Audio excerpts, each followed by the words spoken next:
চারপাশে সাদা কুয়াশা। বনের মাঝখানে দাঁড়িয়ে আছে এক পুরনো পাথরের দরজা, যেটা কেউ কখনো খুলতে পারেনি।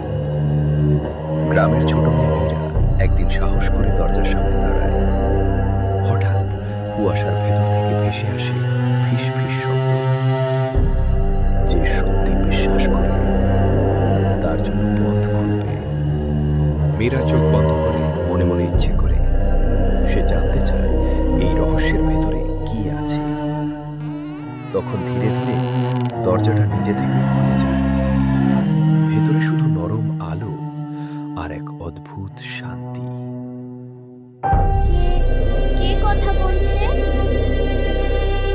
ভয় পেও না, এই বন শুধু সাহসীদের ডাকে। আমি কি ভেতরে যেতে পারি?